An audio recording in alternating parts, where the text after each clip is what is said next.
começando agora mais um episódio do nosso podcast Carro Rentável. E o episódio de hoje é sobre medo de tomar prejuízo.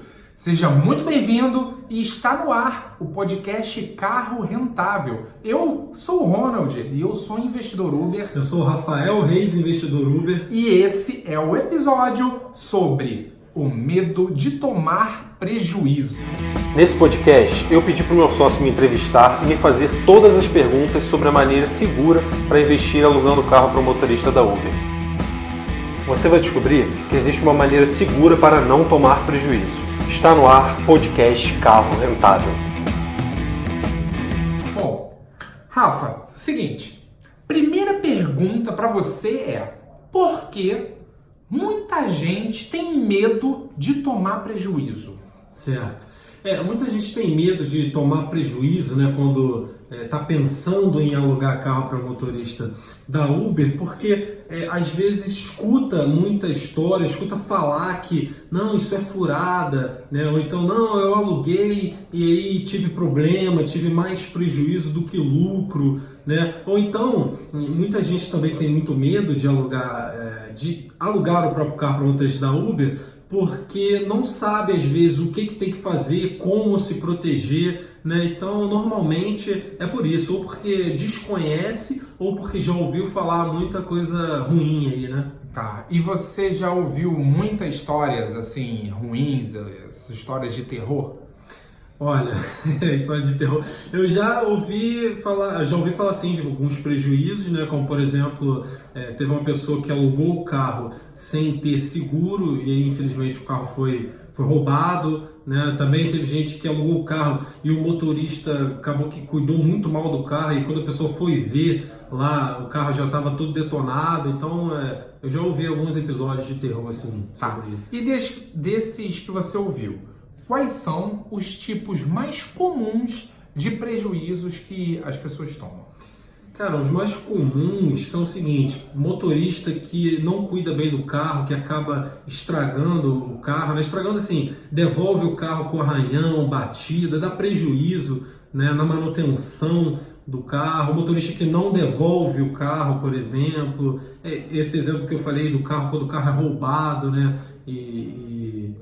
E a pessoa não... E, na verdade, isso não é comum, né? Esse do carro, quando o carro é roubado, a pessoa não tem seguro, aconteceu já vi acontecer, mas não é comum. O mais comum, na verdade, é um motorista ou danificar o carro e a pessoa ali ficar no prejuízo, ou então também com multa. Multa eu escuto bastante, do motorista não pagar o valor da multa e também não transferir a pontuação. Então, esses são os mais comuns, né? Certo.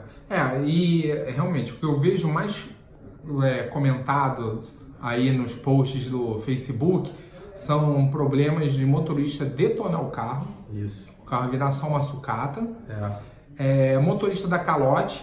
É verdade, isso é comum mesmo, tem razão. Outro problema que eu vejo é a pessoa perder a amizade com o motorista, e isso daí acontece em situação específica, onde o dono do carro aluga só para um amigo ou ele dá preferência para alugar para um conhecido. Você já viu problema assim? Já, isso é verdade. Normalmente quem aluga, né, muitas vezes aí para conhecido, tem esse problema na hora de pegar o carro de volta quando é necessário, né? Como por exemplo, um motorista amigo, que é amigo lá e está dirigindo o carro da pessoa, começa a atrasar o aluguel, então nem paga o aluguel, aí a pessoa quer pegar o carro de volta, mas o amigo fica contando uma história triste, por exemplo, minha conta de luz vai ser cortada, preciso comprar aqui os remédios da minha filha, por exemplo, né? Aí a pessoa fica naquela situação ruim ali de ter que ser mais incisivo para pegar o carro de volta, acaba procrastinando aí, isso daí, ficando com pena, né?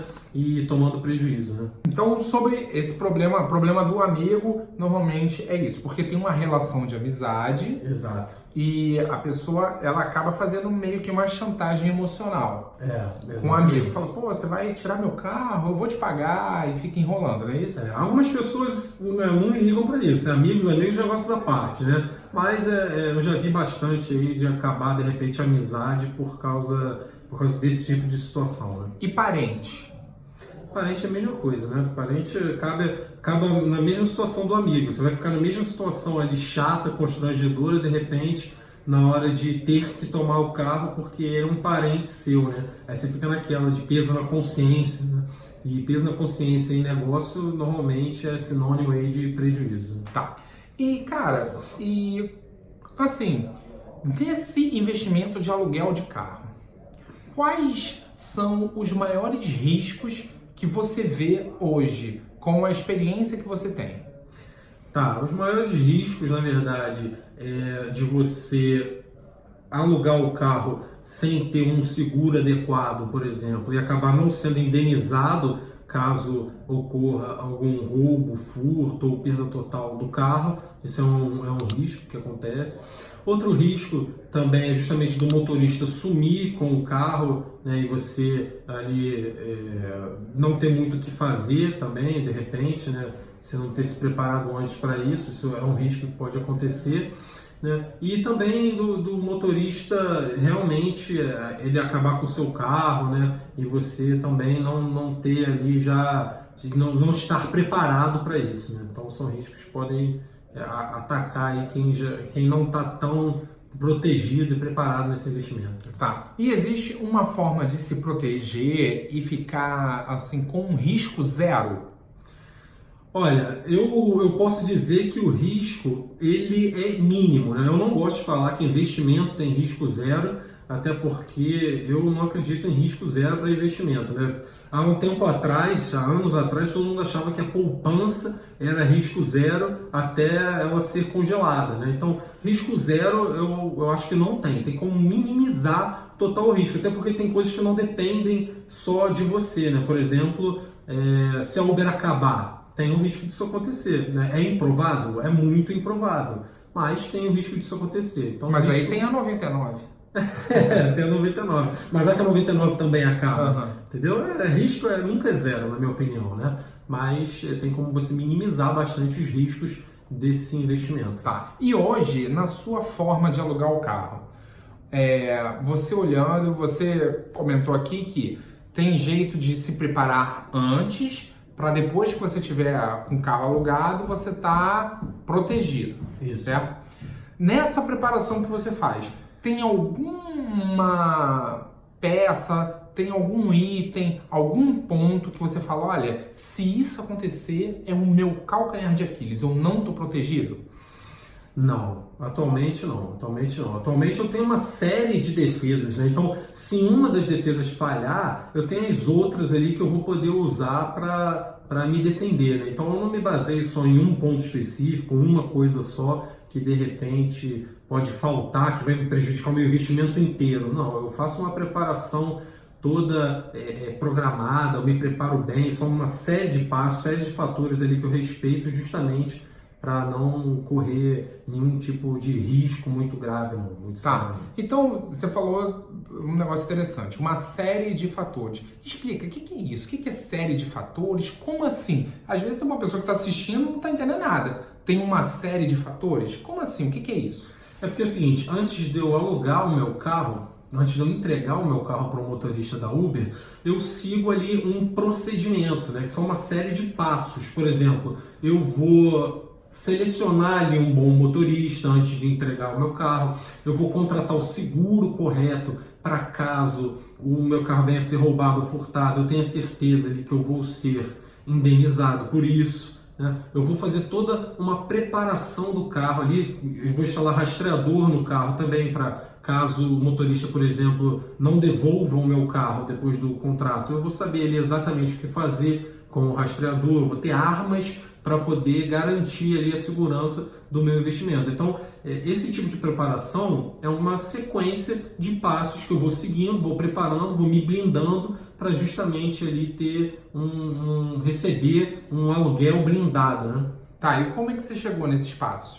Eu cheguei nesse espaço ao longo desse período que eu alugo o carro, né? Eu já alugo já há 3 anos, nesse período já aluguei mais de 15 carros, então eu já passei por bastante coisa, eu já tive muito prejuízo porque eu não sabia como me defender, não me preparava, simplesmente alugava o carro e contava com a sorte, né, ver que podia acontecer. E aí ao longo desse tempo fui ganhando experiência e fui aprendendo aí o que eu poderia fazer justamente para não tomar prejuízo ao alugar meu carro. Né? Tá bom. E outro ponto também é que hoje a gente tem em parceria um programa chamado Programa Investidor Uber, que é justamente esse conjunto de todos esses passos, mais um acompanhamento individual para que a pessoa execute o passo. Se ele errar, ela pode receber orientação, se não, e qualquer dúvida, ela pode também contar com acompanhamento pessoal. Isso.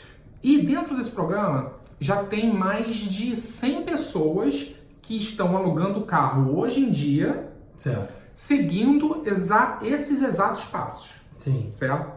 E dentro do programa e dentro da sua experiência. Então, hoje, se você proteger antes de alugar, a pessoa ela está segura. E aí eu te perguntei se tem algum calcanhar de Aquiles. Você falou que hoje você desconhece. Sim. Dentro desse grupo de 100 pessoas, teve alguém que já passou por alguma situação que ela não soube resolver e tomou um prejuízo? Não. Até hoje não teve. Tudo que aconteceu lá a gente conseguiu resolver tranquilo, de forma rápida, até porque já tinha uma preparação prévia para caso alguma coisa acontecesse, e quando aconteceu a gente soube ali agir justamente para resolver a situação. Então até hoje não teve nenhuma brecha, né? Nada inesperado que pudesse acontecer que causasse prejuízo. Pudesse ou que aconteceu? Que aconteceu, né? Que veio a acontecer, Tá. que causasse prejuízo. Tá bom. Beleza, não. Eu tô perguntando isso justamente para poder linkar. Lembra no início que eu perguntei o risco e tal? Você falou, não, risco zero e tal. Hoje você poderia afirmar que é risco zero a locação de Uber? Não, eu afirmo que o risco é mínimo. Zero não. Mas tem como minimizar muito, reduzir muito o risco. Isso sim. Entendi. O risco é mínimo, mas hoje não tem uma situação que você fale, olha, se isso acontecer, eu me ferraria. Não. Mas, como você não pode prever todas as situações do mundo, pode acabar. Entendi. Tá bom. Entendeu? Por mais que seja improvável. Então é o seguinte, o risco é mínimo, por enquanto está dando certo para você e para um grupo de mais de 100 pessoas. Isso, exato. Tá bom. Beleza. Vamos lá. Então, vamos direto ao ponto sobre a proteção em si e o medo que as pessoas têm. Certo. Tá? A primeira pergunta é um dos maiores medos que eu vejo no comentário dos posts do Facebook, que é o medo do motorista detonar com o carro. Certo. Por que as pessoas têm esse medo? As pessoas têm esse medo justamente porque esse é um dos assuntos mais comuns aí que se escuta quando se fala em alugar carro para motorista da Uber, né? Muita gente já diz de cara aí que é furada esse investimento, porque se você entregar o seu carro para uma outra pessoa, ela não vai estar nem aí para esse carro e aí já vai detonar o carro, vai dirigir ali, usar o máximo e vai te devolver o carro todo detonado, né? E na verdade, isso daí pode ser evitado, isso tem que ser evitado através de um procedimento, de etapas, né? Como por exemplo, antes de você entregar o seu carro, você já não vai entregar o seu carro para uma pessoa qualquer. Você vai ali selecionar um motorista com base em critérios. Então você vai ver ali um motorista que já esteja cadastrado na Uber há um tempo, motorista que tenha ali já uma idade entre 30 e 55 anos, por exemplo, porque a menos que 30 já pode ser, não necessariamente mas pode ser um pouquinho mais imprudente. Nesse meio termo, pela média que eu tenho visto,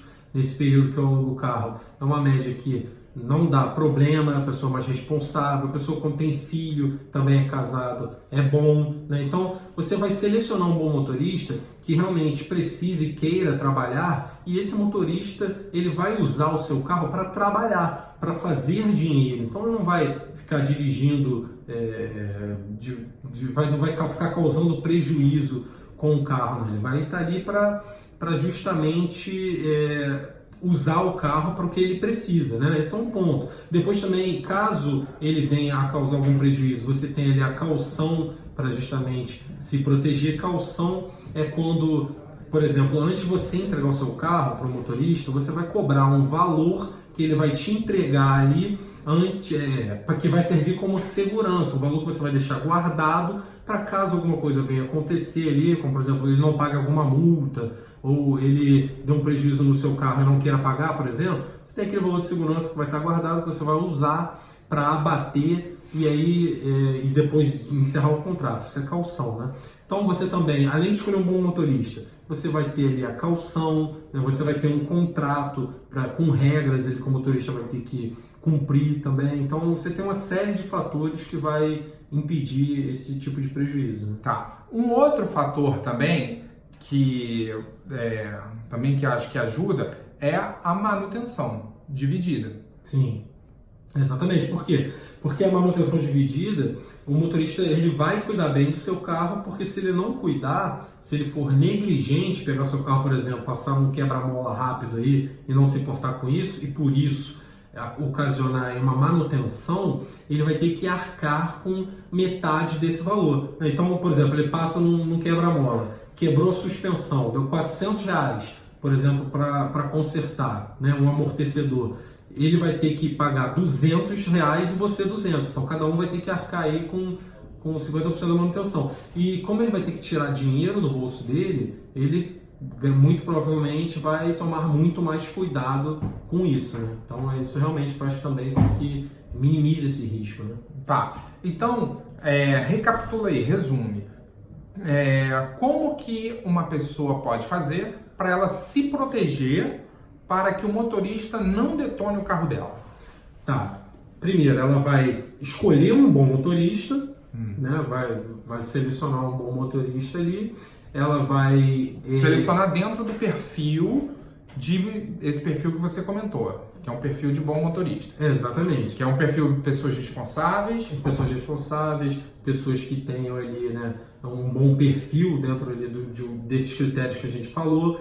Vai cobrar caução também, que é aquele valor que você cobra antes de entregar o carro para ficar ali de segurança, e vai ter também um contrato para delimitar ali as regras que tem que ser impostas, né? Tá. E outro ponto também você vai combinar com ele que vai ser manutenção dividida. Exatamente. Porque a manutenção dividida vai fazer ele se proteger, ele querer cuidar bem do carro. Sim. Porque ele sabe que se der manutenção, ele arca com 50%. Exatamente, isso aí. Tá. E se o motorista não aceitar a manutenção dividida? Isso daí, bom, se o motorista não aceitar, eu não vou alugar o meu carro para ele, né? Eu vou alugar para uma outra pessoa. Então, já lá quando eu anuncio o meu carro, né, ou seja, quando eu pego lá e mostro que o meu carro está disponível para locação, eu boto lá que a manutenção é dividida. Só vai entrar em contato normalmente quem já aceita esse termo. Quem entrar em contato falando que não aceita, eu não entrego meu carro, não alugo. Tá, beleza. Então, e é fácil achar motorista que queira manutenção dividida? Com certeza, até porque é o seguinte, o motorista que está com boa intenção, se ele quer realmente o carro para trabalhar e se ele está precisando do carro para trabalhar, não é uma manutenção dividida que vai impedir ele de alugar o seu carro, né? Então, por quê? Porque se ele está desempregado, por exemplo, está com 3 filhos, a mulher ou o marido lá também desempregado, né? Então, ele vai precisar do carro para botar dinheiro em casa. Então, ele vai precisar, como ele vai precisar muito desse carro, ele vai cuidar bem desse carro. Então, ele não vai se importar da manutenção ser dividida justamente porque ele sabe que ele vai prezar por aquele carro e o carro não vai ficar dando manutenção toda hora. Então, a questão da manutenção dividida é boa por isso, né? Seria tipo assim, o carro é o ganha-pão dele e ele vai cuidar daquele ganha-pão para que ele continue trabalhando e usando o carro para sustentar. Isso aí, exatamente. Tá. E outro medo muito comum é a pessoa falar assim, não, se eu alugar meu carro, vai gerar muita manutenção e eu vou gastar muito dinheiro com manutenção. Certo. Então, como resolver isso? Bom, essa questão que realmente o pessoal acha que alugando o carro, como o carro vai ficar muito tempo rodando, o carro vai dar muita manutenção, isso na prática não é verdade. Por quê? Porque primeiro, você vai tem que controlar a manutenção do carro aos poucos, não deixar uma manutenção acumular bastante, né? Então, por exemplo, se você toda semana olhar o carro, você vai ver que precisa de alguma coisa. Se precisar fazer alguma manutençãozinha ali, você faz para não depois virar uma manutenção pior, né? Por exemplo, se a pastilha de freio já está apitando, é bom você trocar para não prejudicar o disco de freio, entendeu? Então, são coisas que você vai fazendo para minimizar a manutenção. Outro ponto é também antes de você alugar o seu carro, você comprou, tem que ter, né? O bom é que você tenha comprado, que você compre um carro adequado, um carro bom para alugar, que é justamente um carro que tenha manutenção barata, né? Então, isso também vai fazer com que esse gasto com a manutenção não seja tão elevado. E, novamente, como a manutenção também é dividida, né? Então esse valor de manutenção aí, ele é diluído ao longo do tempo, né? Então essa questão de dar muita manutenção na prática não é verdade, e além de que também o lucro desse investimento ele é elevadíssimo, né? Ele é muito alto, você ganha muito dinheiro alugando um carro. Com 20 mil ali você consegue R$2.000 por mês. Então, se por exemplo, todo mês der 100, 150 reais de manutenção, você vai ter ainda um lucro muito alto sendo gerado por uma quantia ali de 20 mil reais. Né? Tá, então, mas aí que tá, você falou 100, 150 reais e tal, isso é um valor muito baixo, porque as pessoas têm a impressão que a manutenção vai ser muito mais que isso, vai ser 400, 500, por exemplo, vou te dar alguns exemplos, troca de suspensão. Isso, volta e meia, também alguém pergunta. Fala assim, se o motorista estragar a suspensão, eu vou gastar, 3, 4 mil reais. Outra e se bater o motor? O motorista lá não botou o óleo que a gente combinou e bateu o motor. Também, 5 mil reais. Pneu. O motorista vai usar, vai ter que trocar o pneu, sei lá, a cada 4, 5 meses, 6 meses. E o pneu é caríssimo. E aí? Então, como é que você chegou nessa conta aí de 150 reais? Como é que é isso? Porque é o seguinte, a manutenção normal é uma manutenção ali preventiva, né? Então você vai cuidar daquela manutenção que o carro precisa para ele ficar em bom estado, né? Então você vai cuidar daquele óleo, filtro de óleo, vela, cabo de vela, pastilha de freio. Você cuidando dessa manutenção básica, o seu carro vai ficar em bom estado por um bom tempo. Agora, essa questão do motor, por exemplo, bater o motor porque faltou óleo, isso daí, na verdade, você tem que controlar antes que isso possa vir a acontecer. Então, toda semana você tem que vistoriar o carro ali para ver se o óleo está certinho. Você não vai deixar isso na mão do motorista, não vai falar assim, cuida aí, troca óleo aí do motor e pronto. Não, você vai verificar, vai ver se o óleo está sendo trocado certinho, né, para não chegar a esse ponto de bater o motor. O pneu é uma coisa que demora para desgastar, desgasta mais ou menos 6 meses, dura um pneu, e um pneu não é tão caro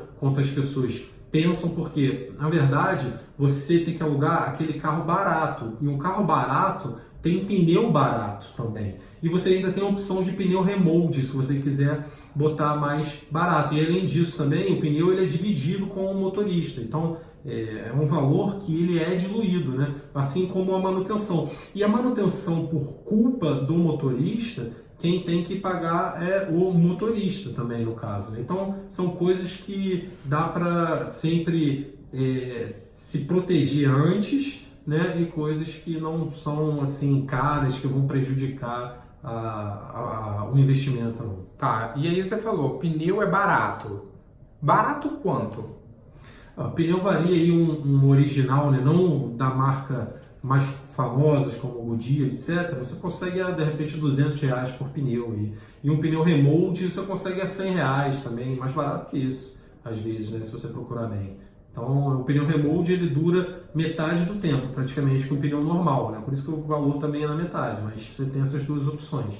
E um pneu normal dura mais ou menos uns 6 meses, né? Por aí. Tá, então você vai trocar 4 pneus a R$200 e dá R$800.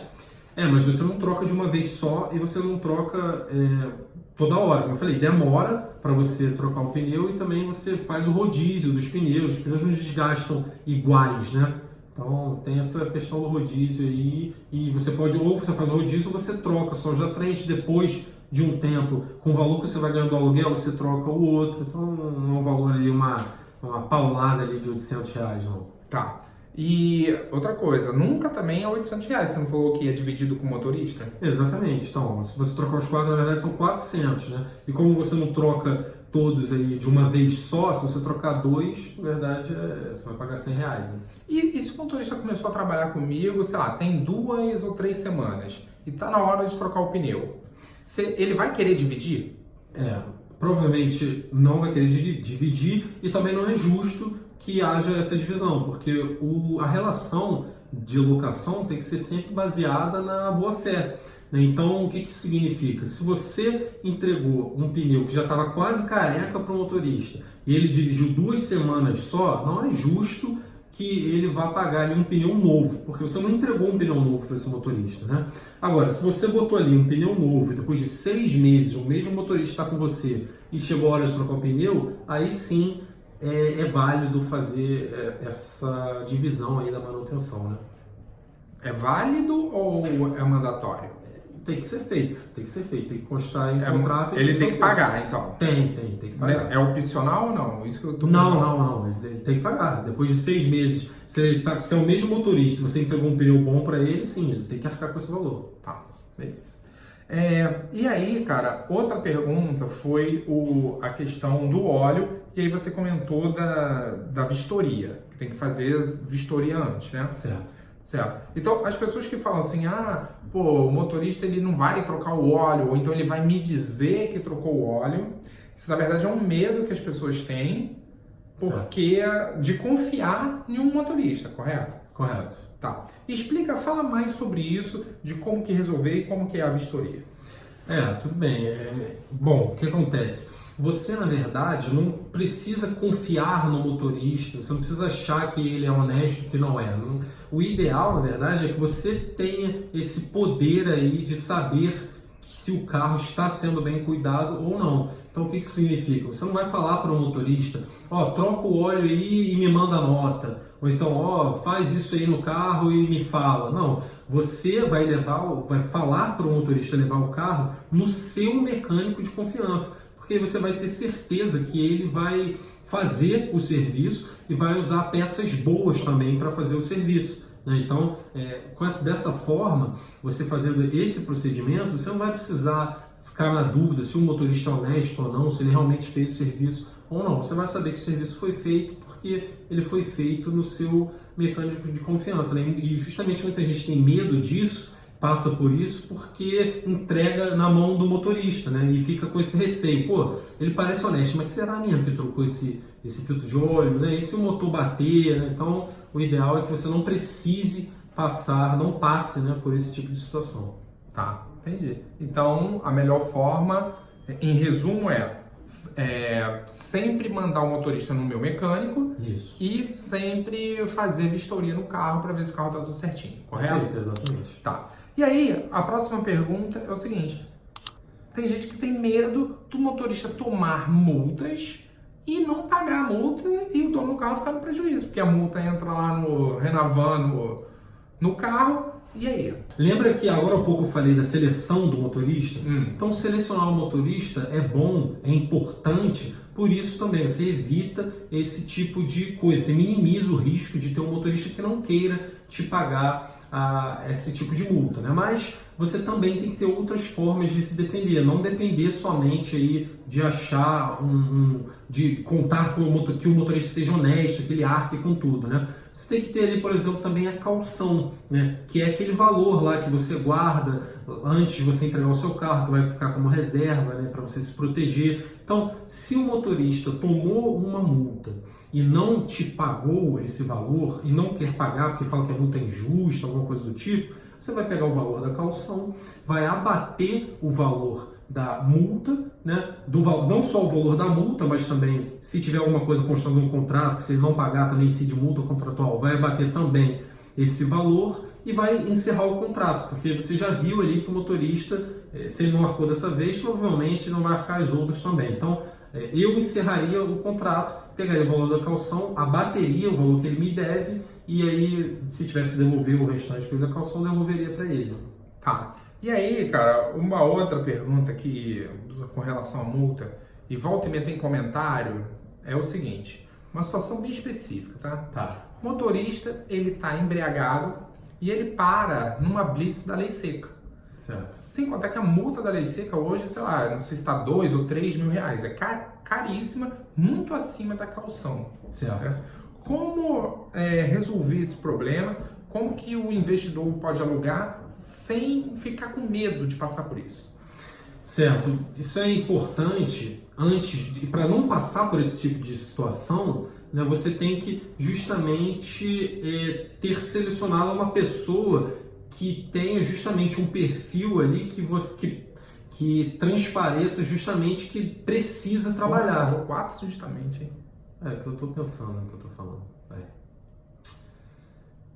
Então vai, como é que... Tá, não passar pela lei seca, né? Para isso não acontecer, você tem que ter ali selecionado um bom motorista, né? Por quê? Porque... Mas aí é que tá, só vou te fazer uma pergunta. Não está escrito na testa das pessoas bom, ruim, bom motorista. Eu sei, então, mas você tem que selecionar através dos seus critérios. Como, por exemplo, se ele já é cadastrado no aplicativo, há quanto tempo, quantas corridas ele tem, se ele é casado, se ele tem filho, se ele tem casa própria. Por quê? Porque se ele é casado, tem filho, já trabalha há muito tempo, há 3 anos na Uber, por exemplo, 2 anos na Uber, já tem corrida pra caramba lá, provavelmente ele não é o perfil de pessoa que bebe e dirige, né? Porque se isso acontecer, ele é expulso da Uber. Então, se ele já está tanto tempo trabalhando e se ele tem responsabilidades a cumprir, é muito improvável que ele vá pegar o seu carro aí e vá fazer esse tipo de coisa, né? Então, para evitar esse tipo de acontecimento, você tem que selecionar ali um bom, justamente, motorista e, além disso, você também vai ter ali o seu contrato para você se defender e você também tem que ter a caução para minimizar qualquer tipo de multa que venha a ocorrer. Certo. Não, então, mas aí foi como eu falei, a caução é R$1.000. A multa é 3.000. Certo? Então, beleza, tem a caução, tem um contrato que te defende, mas o passo mais importante, pelo que eu estou entendendo, é o critério de seleção do motorista. Sim, exatamente. Você tem que selecionar uma pessoa ali que tem um perfil que provavelmente não vá fazer esse tipo de coisa, né? Como eu falei. Então, como que eu vou saber? A pessoa que já está cadastrada há muito tempo no aplicativo, a pessoa que já tem muitas corridas ali pela Uber ou pela 99, por exemplo, se ela é casada, se tem filho, esse tipo de coisa mostra que, primeiro, ela tem responsabilidade, porque ela já está há muito tempo no aplicativo, já dirigiu muito e até agora não foi excluída da Uber, isso é um bom sinal. E se ela é casada e tem filho, ela tem responsabilidades, ela tem coisas que ela tem que cumprir ali, a responsabilidade que ela tem para ele, né, que o motorista tem para ele. Então, são coisas que pesam ali na hora dele decidir se vai beber e dirigir ou não, né? Então, são sinais, são indícios ali que ele não faz parte de um perfil que faça isso. Entendi. E quantas corridas você acha que é muitas corridas? Depende, mais ou menos. Se ele tem ali... Por exemplo, se ele tiver 1 ano na Uber e tiver 100 corridas, é muito ou pouco? Não, aí é pouco. Né? Tá, se ele tiver 1 ano na Uber e tiver 500 corridas? É pouco também. Você acha pouco? Acho poucas corridas. Né? 1 ano, com 500 corridas em 1 ano, eu acho muito pouco. A gente tem que ter pelo menos 1.000 corridas em 1 ano. Né? 1.000 corridas em 1 ano? Entendeu? Tá bom, entendi. Tá, e aí isso já é um indício que a pessoa já está habituada a trabalhar, ela já trabalha com isso e aquela é a profissão dela. Então, as chances da pessoa ser séria e responsáveis não é 2 vezes maior, é N vezes maior. Exatamente, com certeza. Tá bom, tá claro então. Outro medo muito comum é pontos na carteira. Eu alugar meu carro, o motorista tomar multa e eu ficar com os pontos. Por qualquer motivo, o motorista não quis transferir os pontos. Certo. Isso aí, bastante gente tem medo quanto a isso, mas normalmente o motorista, quando ele toma a multa, o que acontece na prática aí é que ele vai transferir a pontuação, não há problema nenhum, mas claro que pode acontecer do motorista chegar e falar que a multa é injusta e por isso ele não vai transferir a pontuação. Para você não ficar na mão do motorista, na verdade, você tem que, antes de você entregar o seu carro para o motorista, já se proteger, já se precaver para caso isso aí venha a acontecer. Você não tem que depender da vontade dele, né? Então, como você faz isso? Antes de você entregar o seu carro, você já tem que ter ali formulários de transferência de pontuação que o motorista vai assinar ali e vai deixar com você para caso ele venha a tomar uma multa, você só precisa você assinar e preencher e fazer a transferência da pontuação. Não dependa da vontade dele vir assinar a multa, né? Tá, só assim? E se então na minha cidade não tiver formulário, como é que eu faço? Não, além disso, você também tem que ter um contrato prevendo a multa contratual para caso ele não queira fazer essa transferência de pontuação, né? Então você também tem que ter um contrato adequado para esse investimento também, né? Tá, entendi. Então, por exemplo, se na minha cidade não tiver o guia lá de transferência, Aí vai fazer o que eu faço? procedimento normal. Chegou a autuação na sua casa, vai chamar o motorista para ele assinar, você assina e aí leva lá no órgão para fazer a transferência da pontuação. Esse é um procedimento comum. Agora, se ele não quiser transferir, aí você usa o contrato para se proteger também. É uma outra forma de se proteger, né? Da pontuação. tá, entendi. Então, tem um contrato específico, é importante justamente para isso.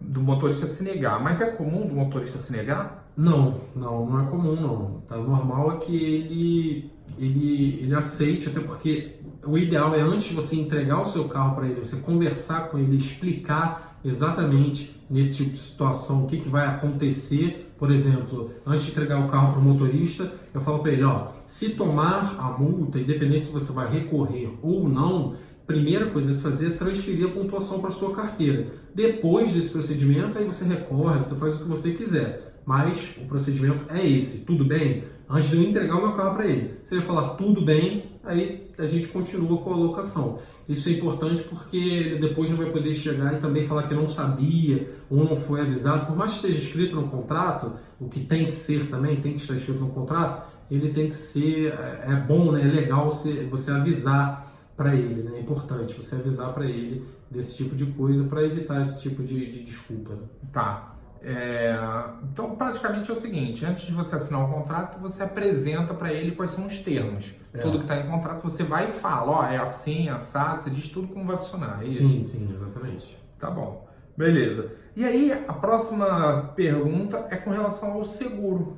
Tem gente que tem medo de entregar o carro para o motorista, o carro der algum problema, o carro for roubado, ou der uma perda total, e o seguro não pagar. Certo. Como resolve esse medo? Como que o investidor pode ficar tranquilo? Exatamente. Para ficar tranquilo quanto a esse ponto do seguro pagar ou seguro não pagar, a questão é você selecionar um bom seguro, você contratar um bom seguro antes de você começar a investir. Tá. O que é um bom seguro? Um bom seguro é aquele que você saiba que vai te indenizar caso você precise. Por exemplo, se o seu carro for roubado, você sabe que você vai receber daquele seguro ali o valor da indenização e não que ele vai, por qualquer motivo, qualquer brecha ali, ele vai tentar não te indenizar por isso, né? Por exemplo, se você escolher para esse investimento uma seguradora grande, como Sul América, Tóquio Marine, um exemplo, e você vai entregar o seu carro em locação, e o seu corretor, se ele não disser que o carro vai ficar 100% do tempo com o motorista, se o seu carro for roubado, na hora ali de indenizar, né, na hora ali de você pedir a indenização por roubo ou furto, o seguro pode investigar e ver ali que você não avisou que o carro vai ficar 100% com o motorista e, com base nisso, negar a sua indenização.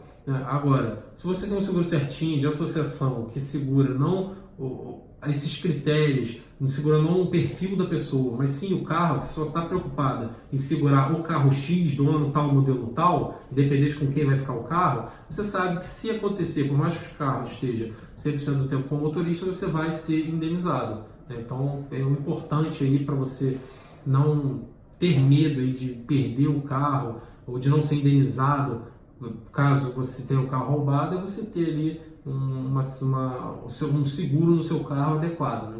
Tá. Então, assim, beleza. Você falou, mas assim, eu ainda fiquei com dúvida. Me explica de uma forma mais simples e mais direta, tá? Por exemplo, a pessoa já entendeu que ela tem que verificar um seguro. Se for de um corretor, ela tem que informar direitinho para o corretor. Se o corretor errar, o seguro pode negar a indenização. Sim. Isso é possível de acontecer. É possível. Tá. Então, ela tem que avisar para o corretor que o carro vai ficar 100% em posse do motorista. Esse é o primeiro ponto. Se ela for escolher esse seguro tradicional. Isso. Aí você falou um outro seguro, que é o seguro de associação. Tá. E qual é a diferença? A diferença é que uma é seguradoras tradicionais, essa Toque Marinho, Porto Seguro, etc. E as outras são associações, né? Então, associações que ali vão fazer o mesmo seguro do seu carro, só que a principal diferença é que uma segura o perfil da pessoa que está contratando o seguro, como por exemplo... Uma qual? A seguradora, né? Ela vê o perfil da pessoa, onde é que mora, qual a idade, se é casada, se não é, se tem filho. E a outra, que é a associação, ela segura o carro, né? Ela só se preocupa em qual é o carro, qual o ano do carro, qual o valor do carro, né? Então... Independente do motorista que está dirigindo. Exatamente, independente. Então essa associação ela não pode negar uma indenização com base em que quem está dirigindo o carro é outra pessoa e não você. Tá? Então o erro comum aí também, muita gente acha isso, de que não vai ser indenizada caso o carro seja roubado, justamente por isso, porque não sabe desse ponto, ou então escuta falar que seguro não paga indenização para motorista de aplicativo, né? Na verdade, você pode, de repente, só estar escolhendo o seguro errado. Ao invés de seguradora, a associação é mais específica e já está preparada, acostumada com isso, né? Tá. E aí, cara, aí você falou um ponto importante, que vale a pena comentar aqui, que é o seguro de associação normalmente custa um valor e o seguro de seguradora tradicional custa outro. Você disse que um faz seguro baseado no perfil da pessoa e outro faz seguro baseado no carro. Isso, certo? Certo. Isso. E quais são as diferenças assim de valores? Como as seguradoras elas não estão acostumadas com esse investimento, porque as associações já fazem o seguro de táxi há muito tempo, de motoristas de aplicativo há muito tempo também, né? Desde quando a Uber surgiu, muitos motoristas já optam pela associação.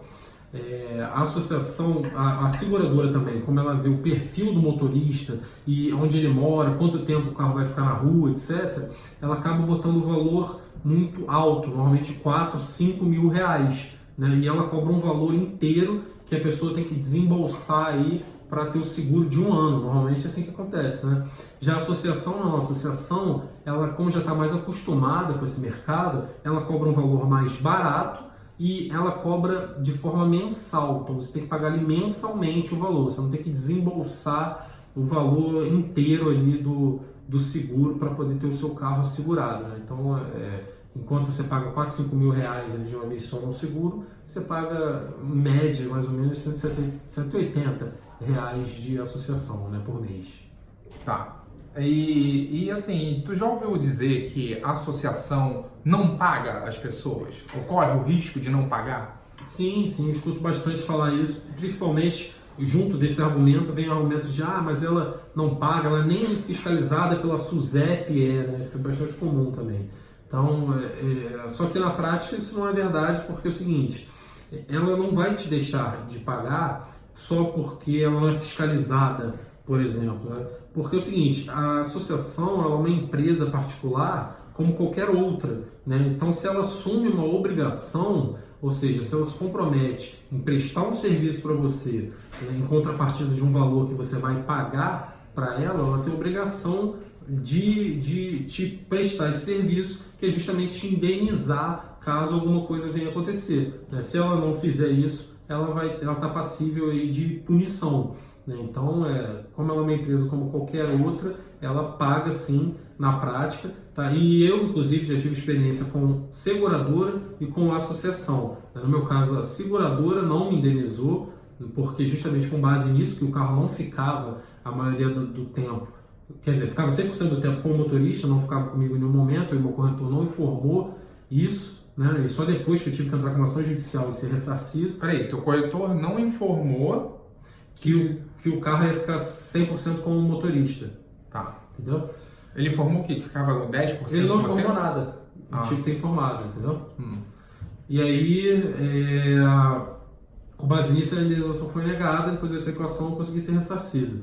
E já a associação, também tive o carro roubado na associação e fui ressarcido normalmente, sem problema nenhum, né? Então, o ideal, quer dizer, isso daí que a associação não paga é mito, né?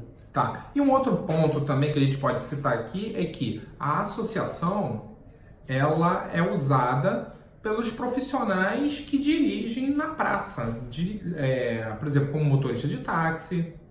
Isso aí. Então, se os próprios taxistas, que são os profissionais mesmo do transporte, eles já usam as associações por muitos e muitos anos, então é porque esse é um serviço específico mesmo para quem trabalha com locação. Sim. Tá bom. Vamos lá. Próxima pergunta é: e se o carro bater? Como que eu posso tranquilizar uma pessoa que tem esse medo? Se o carro bater, ela tem que ter ali já está preparada para não tomar prejuízo nesse sentido, né? Por exemplo, se o carro bater, ela tem que ter a caução do motorista, que vai garantir ali qualquer forma de valor que o motorista não queira pagar, de repente. Ela tem que ter ali um carro que é barato, que ela comprou ali, né? Tem que ter comprado um carro barato, justamente para que o conserto desse carro não seja um conserto caro, né? Ela tem que se preparar sempre antes para justamente... O que é barato? O que é barato? Você falou, tem que comprar um carro barato. O que é barato? É um carro de entrada, né? Um carro mais ou menos de 20, 25 mil, é um carro barato, carro de entrada, que são aqueles carros mais baratos, né? Como, por exemplo, um Fiesta, que aí, caso alguma coisa venha acontecer, precise consertar ou pagar alguma coisa, o valor não vai ser tão alto como se fosse um conserto de um carro de 50, 60 mil. Certo, entendi. Entendeu? Então tem que ser um carro popular, vamos dizer assim. Isso. Porque, por exemplo, carro de 20 mil, eu posso pegar um ano 2008 lá, mas aí não vai entrar na Uber, né? Porque atualmente a Uber está aceitando só 2012 para frente. Tá, entendi. Então tem que ser o quê? Um carro popular, no valor de 20 mil, que seja manutenção barata, peças baratas, é isso? Isso. Tá, e vamos lá, e aí eu te cortei aí e continuo o raciocínio. E se o carro bater, como é que a pessoa fica tranquila? Então, aí se o carro bater, primeiro, o valor não vai ser tão caro para consertar, né? E ela tem que ter o valor da caução também, para não depender tanto se o motorista vai querer arcar ou não com esse valor. Normalmente ele quer, ele arca, vai pagando ou parcelado, ou já paga logo o valor dessa manutenção, mas caso ele não queira, você tem ali também o valor da caução para se garantir. E de qualquer forma, se for uma batida muito cara, o seguro vai cobrir, porque aí já é perda total, né? Se for uma batida muito séria, vai dar um prejuízo muito alto. E também você tem que ter ali o seu contrato justamente para dar responsabilidades para o motorista, né? Caso ele não queira cumprir, ele saber também que ele vai ser punido por isso, não só perdendo dinheiro na caução, mas também punido com o contrato. Tá, e punido como? Dá uns exemplos aí. Punido porque se uma pessoa não cumpre um contrato, ela pode haver uma ação judicial, né, que esse contrato pode ser levado a juízo justamente para executar, que se fala esse contrato, que é pegar o contrato e fazer o contrato valer. Né? Fazer as regras do contrato acontecerem. E essa pessoa ser obrigada a pagar um valor de multa por descumprimento contratual. Né? Ou seja, não cumprir o contrato, tem que pagar um valor por isso, como uma penalidade. Tá, entendi. Mas aí, por exemplo, se o investidor, dono do carro, precisar levar o contrato a juízo, ele não vai ter que, de certa forma, tomar um prejuízo pagando um advogado? Não, porque esse contrato ele pode levar no juizado, que não precisa de advogado, e é gratuito, né? Mas antes disso acontecer, você tem que ter todas aquelas outras formas também de se defender. Então, levar o contrato a juízo é a última opção, é o último passo. Antes disso, você tem a sua caução, você selecionou um bom motorista, né? Então você tem um carro barato, que provavelmente não vai ser tão caro esse conserto. Tá? Então, só se todas essas hipóteses não acontecerem, que aí você pode pensar em levar o contrato a juízo. Né? Não é normal você decidir as coisas na justiça, é exceção. Né? O normal é você se preparar antes para justamente ou evitar que o prejuízo aconteça ou minimizar a chance de acontecer ou os custos desse prejuízo. Né? Tá, e se for a juízo, então você não precisa pagar nada para advogado. Uma pessoa normal, que seja leiga, pode levar isso a juízo. Pode entrar no juizado especial. Não precisa pagar um centavo. Não. Tá Pra clação, não. Beleza. E aí, cara, outro ponto é o seguinte, e se o motorista não pagar o aluguel? Tinha lá o dia lá para você chegou no dia, ele não pagou, e aí? Não paga. Como é que eu faço para me proteger? É simples. Se você tem ali, lembra que você tem o valor da calção, que é aquele valor que você vai deixar guardado lá para caso alguma coisa possa vir a acontecer, algum prejuízo do motorista? Se ele não te pagar, ele está te causando um prejuízo, ele não está cumprindo o contrato. Você simplesmente vai encerrar o contrato ali, pegar o valor que você tem guardado da calção, se pagar como o valor do aluguel e devolver o restante para o motorista, se tiver alguma coisa para devolver. Então, você não tem prejuízo se você justamente tiver cobrado ali uma calção para caso isso venha a acontecer. Tá, mas aí a pessoa já tá lá, a pessoa postou assim no Facebook. Pô, Rafael, há 4 semanas o motorista já não me paga, já ultrapassou o valor da calção. O que eu faço? Pois é, para isso não acontecer, justamente você tem que fazer o controle dessa calção, você tem que administrar a calção. Não basta você ter, se o valor da dívida você deixa passar muito da calção. Né? Você tem uma calção de R$1.000, a semana é 500. Se o motorista não pagou a primeira semana, você tem que dar 1-2 dias ali para ele pagar. Se ele não pagar, você encerra o contrato e se paga com o valor da calção. Se você controlar sempre essa dívida do motorista com o valor da calção, você não vai ter prejuízo, porque você sempre vai ter essa segurança ali de se pagar. Né? O que não pode é justamente você deixar a dívida acumular, ficar com pena do motorista, ou seja, o que for, e aí quando o valor passar da calção, você decidir o que você vai fazer ou não. Tem que agir antes, justamente para não ter prejuízo. Né? Entendi. Mas e se o motorista for meu parceiro, for meu amigão, meu chegado lá, e eu ficar com pena? Como é que faz? O problema de alugar para conhecido, parente, é que você fica amarrado na locação, né? Por exemplo... Como assim amarrado? Então, se você aluga para um conhecido e esse conhecido depois atrasa o valor do aluguel, vira para você e fala assim, cara, eu vou te pagar hoje, mas deixa eu te pagar semana que vem, porque vão cortar minha luz e também minha filha estão ameaçando expulsá-la do colégio lá, ou tirá-la do colégio e pedir que ela entre no colégio, né? Porque a mensalidade está atrasada. Então, cara, deixa eu só ajeitar minhas contas aí, por favor, só aí semana que vem a gente acerta. Lembra aquela vez que você pediu emprestado, eu te emprestei? Então, quebra essa aí pra mim, né? Então tem isso aí, que se essa situação acontecer e essa pessoa for seu amigo, você vai ficar de mãos atadas, vai ficar uma situação muito ruim. Tem gente que fala assim, amigos, negócio à parte, tem essa não, né? Vai lá e pega o carro de volta e pronto.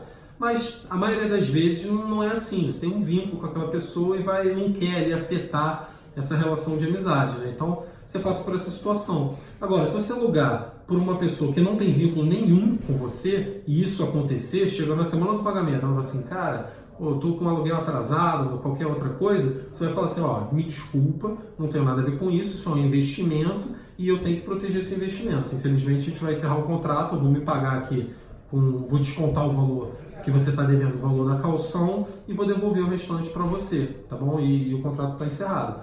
Se você fizer dessa forma, você, alugando para um desconhecido, você não vai passar por essa questão de alugar o carro para um conhecido e ficar nesse tipo de situação desconfortável, né? Tá. Porque assim, na prática, é uma chantagem emocional.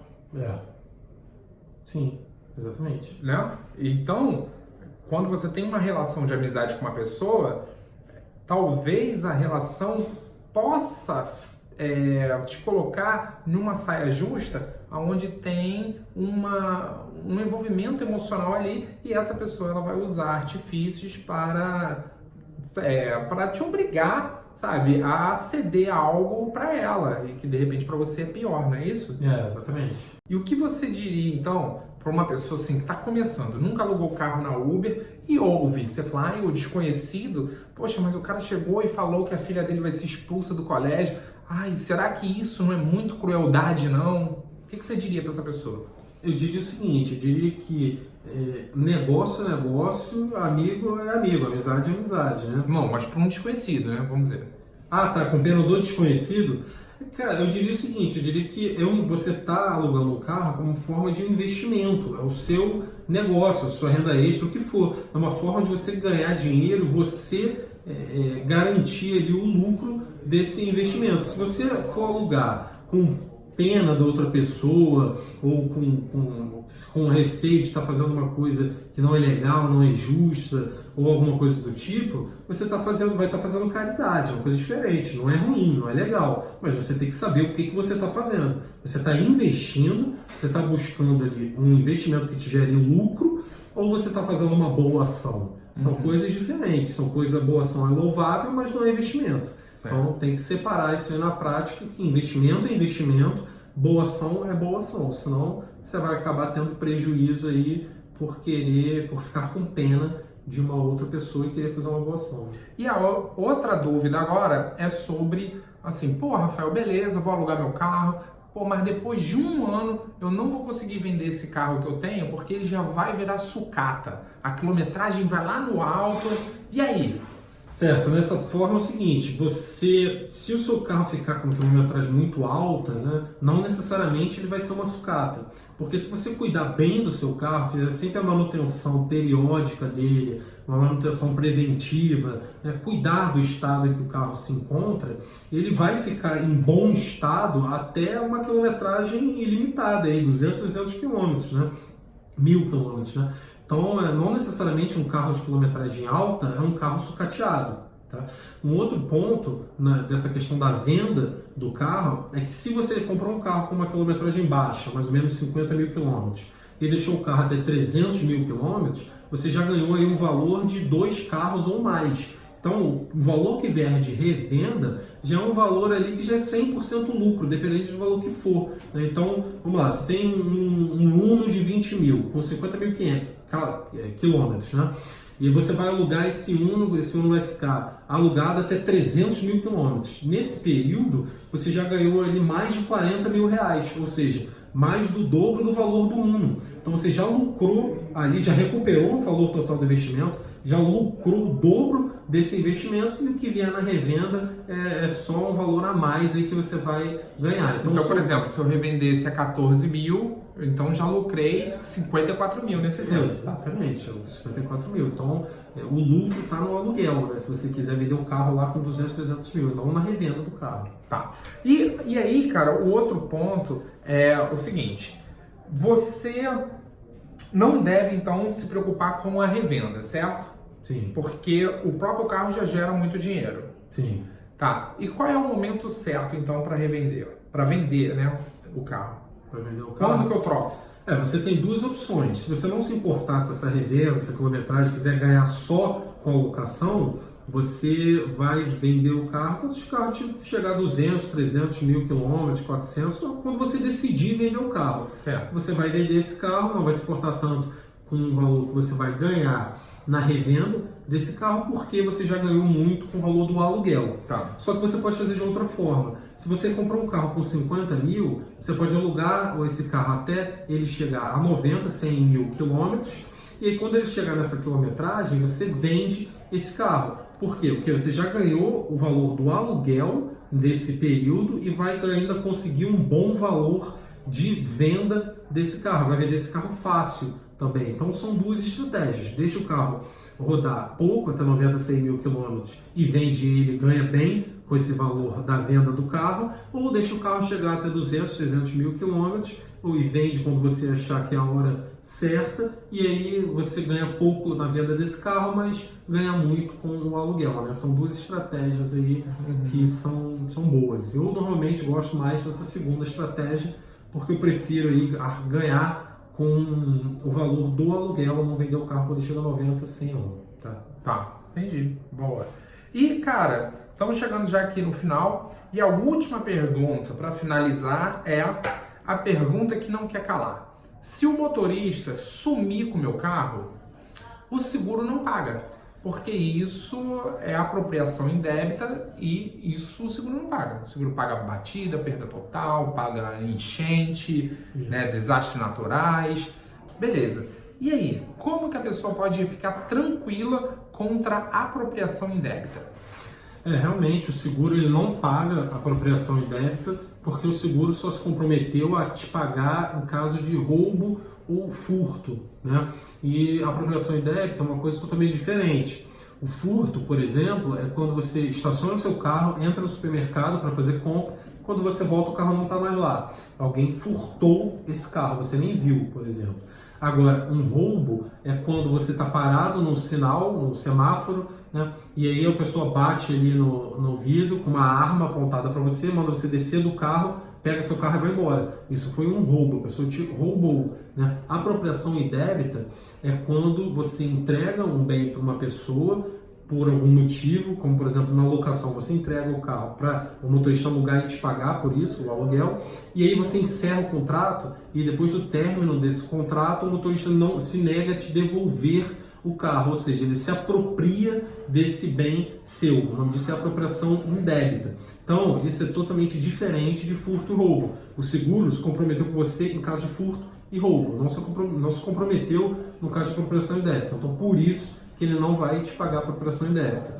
E para você não ficar na mão, né, para você não ter esse prejuízo e essa dor de cabeça, caso venha a acontecer do motorista não querer devolver o seu carro, primeiro, você tem que ter ali escolhido um bom motorista, já com um perfil bom para minimizar essa possibilidade. Depois você tem que ter principalmente um rastreador no carro. Por quê? Porque com o rastreador você vai saber exatamente aonde o carro está e você vai poder bloquear o carro, que é justamente você apertar um botão e o carro desliga, não liga mais. E aí com esse conjunto de fatores, né, o carro, você sabendo onde o carro está e o carro bloqueado, parado, você vai poder recuperar esse veículo em caso dessa apropriação indébita. Então essa é a forma que você fica tranquilo aí para caso isso aconteça, né?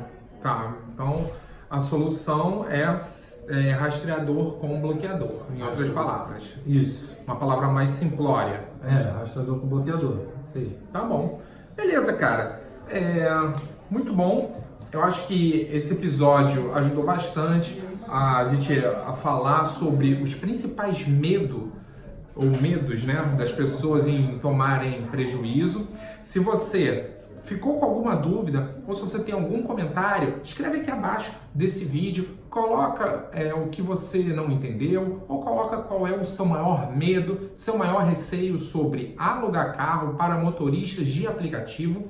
Bota aí pra gente que a gente vai ler todos os comentários, tá? E quem sabe a gente não grava um vídeo específico com conteúdo muito mais a fundo, falando e detalhando aí esse seu medo ou o seu receio. E se você não entendeu algum ponto ou ficou na dúvida de qualquer outro ponto, também escreve aqui nos comentários pra gente, tá bom? E, gente, chegamos no final desse episódio Medo de Tomar Prejuízo. Esse foi o podcast Carro Rentável. Eu sou o Ronald e eu sou investidor Uber. Eu sou o Rafael Reis, investidor Uber. E esse foi o podcast Carro Rentável, Medo de Tomar Prejuízo. Um grande abraço. Um abraço.